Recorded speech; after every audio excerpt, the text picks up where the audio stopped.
Assalamualaikum warahmatullahi wabarakatuh. Perkenalkan, nama saya Wiwin Sumi Agustin, NIM 203211165, Prodi Ilmu Komunikasi. Di sini saya akan menjelaskan materi tentang disrupsi. Disrupsi adalah sebuah era terjadinya inovasi dan perubahan besar-besaran yang secara fundamental yang mengubah semua sistem lama menjadi sistem baru. Akibatnya, pemain lama yang masih menggunakan cara tersebut kalah bersaing. Begitu banyak contoh disrupsi dalam berbagai bidang. Nah, di sini saya mengambil contoh disrupsi bidang pendidikan. Bidang pendidikan saat ini, era internet, era disrupsi, siswa dan mahasiswa dengan mudah mendapatkan materi. Dan materi kuliah di internet mungkin lebih lengkap dari apa yang disampaikan di kelas. Dulu, untuk mencari referensi, buku, jurnal, atau artikel harus pergi ke perpustakaan dan atau toko buku.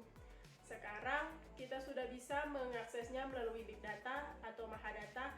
Di situ menyajikan semuanya. Contoh disrupsi adalah misalnya seperti ojek pangkalan menjadi ojek online, media cetak menjadi media online, taksi konvensional menjadi taksi online, mall atau pasar menjadi toko online, dan lain sebagainya. Strategi dalam menghadapi disrupsi adalah yang pertama, mencari tahu perubahan tren. Maksudnya adalah dengan ini, bisnis akan selalu mengetahui apa saja perubahan yang sedang terjadi. Misalnya seperti tren teknologi, ekonomi, budaya, politik, dan lingkungan alam. Yang kedua, melakukan inovasi. Memiliki cara berpikir yang berbeda atau out of the box, sehingga mampu membuat terobosan-terobosan baru atau penyesuaian pada bisnis agar lebih sesuai dengan era disrupsi. Mengapa disrupsi itu bisa terjadi? Karena perubahan langsung mengarah ke bagian fundamental, yakni model bisnis, sehingga mereka tidak menggunakan cara itu langsung keluar dari ekosistem. Perusahaan yang saat itu memimpin pasar sebenarnya juga sudah melakukan inovasi. Namun, inovasi yang dilakukan lebih kepada untuk mempertahankan pasar dan pertumbuhan bisnisnya. Sedangkan model bisnis yang dipilih masih sama. Sedangkan untuk perusahaan baru dan masih kecil tadi justru menawarkan model bisnis baru yang tidak ditawarkan oleh bisnis lama. Yang harus dilakukan anak muda untuk tetap bertahan dan tetap produktif adalah yang pertama, meningkatkan kualitas SDM. Dengan pesatnya perubahan ini, kehidupan menjadi serba digital. Bukan tidak mungkin robot akan menggantikan pekerjaan manusia. Sumber daya manusia sebaiknya didorong untuk terus belajar dan meningkatkan pengetahuannya mengenai teknologi. Karena tenaga kerja yang mampu mengaplikasikan dan mengontrol teknologi lah yang mampu terus bergerak maju.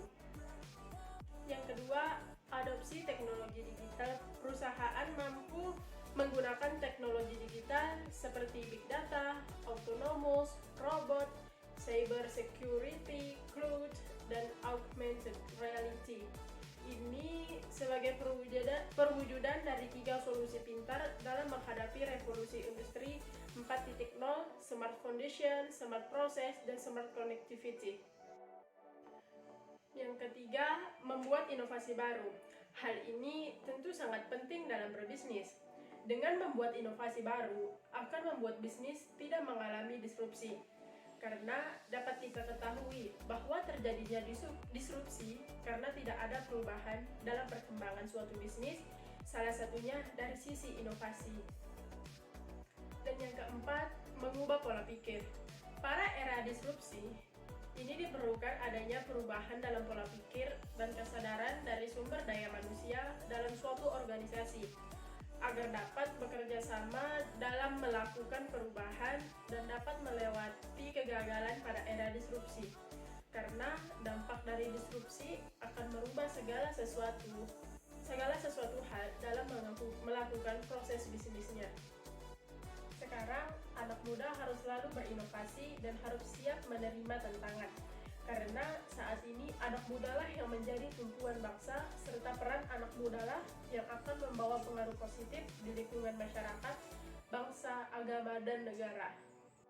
Demikian penjelasan disrupsi dari saya. Apabila ada kesalahan mohon maaf. Semoga bermanfaat bagi kita semua. Wassalamualaikum warahmatullahi wabarakatuh.